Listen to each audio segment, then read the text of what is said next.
personal dream. ऐसे लेखक साहित्यकार जिनको ज्ञानपीठ पुरस्कार भी मिला और मालूम नहीं कितने पुरस्कार मिले हैं, उनका चले जाना एक युग का अंत हो रहा है कि वो घर लौट आएंगे और उनका रचना संसार उसी तरह से जो है चलता रहेगा, उसी तरह का सृजन अपने लेखनी के माध्यम से करते रहेंगे। लेकिन ऐसा हो ना सका, निश्चित तौर पर साहित्य के लिए बहुत बड़ी क्षति है।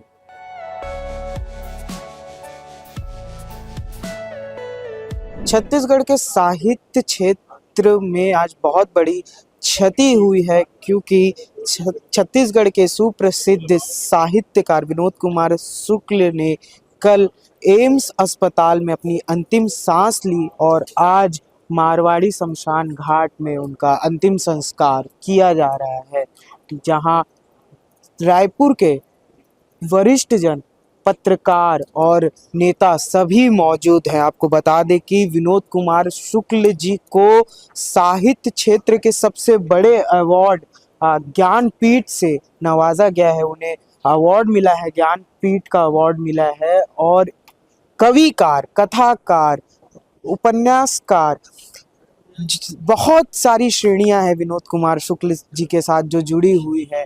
इनकी रचनाएं आज भी लोगों द्वारा पढ़ी जा रही हैं, लोग पढ़ते हैं। इनकी रचनाएं जो है वो मानवीय जीवन और समाज के दर्पण को दिखाती है। यहाँ कई वरिष्ठ जन जो हैं वो मौजूद हैं। आइए सीधा बात करते हैं उनसे। हमारे साथ सांसद बृजमोहन अग्रवाल जी मौजूद हैं।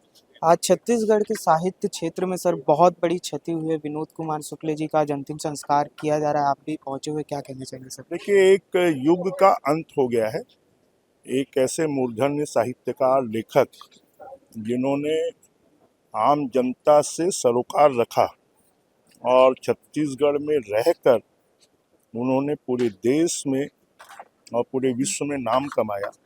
ऐसे लेखक साहित्यकार जिनको ज्ञानपीठ पुरस्कार भी मिला और मालूम नहीं कितने पुरस्कार मिले हैं, उनका चले जाना एक युग का अंत हो रहा है।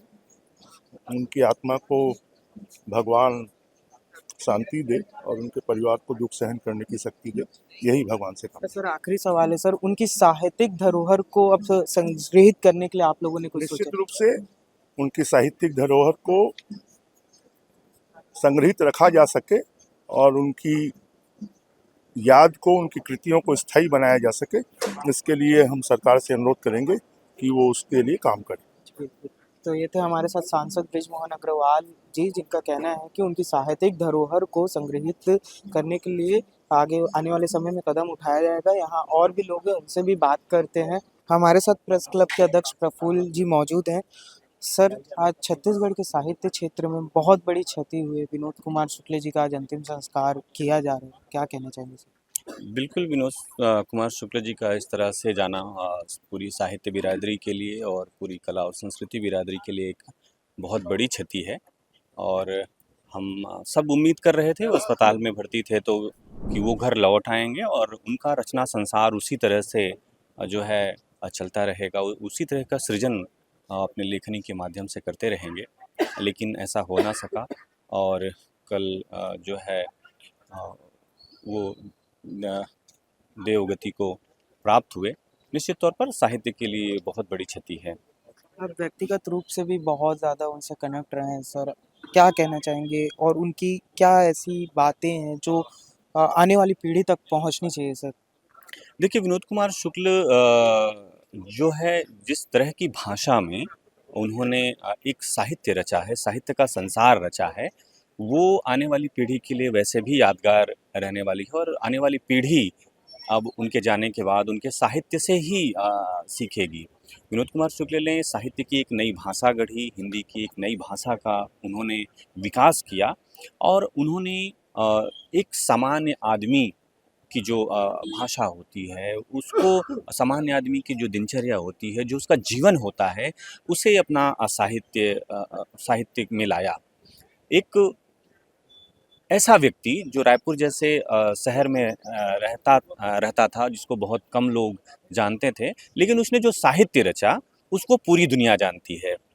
तो विनोद कुमार शुक्ल का साहित्य इतना विस्तृत है कि विनोद कुमार शुक्ल अपने उस साहित्य के जरिए हमेशा लोगों में जिंदा रहेंगे।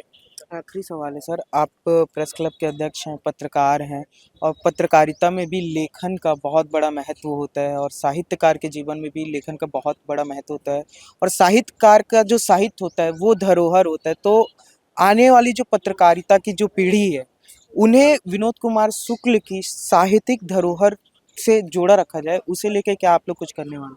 बिल्कुल देखिए, हम लोगों ने इस बात की पहल हमेशा की कि जिस तरह से एक आम व्यक्ति को पढ़ना चाहिए, एक साहित्यिक व्यक्ति को पढ़ना चाहिए, उसी तरह से एक पत्रकार को भी बहुत पढ़ना चाहिए।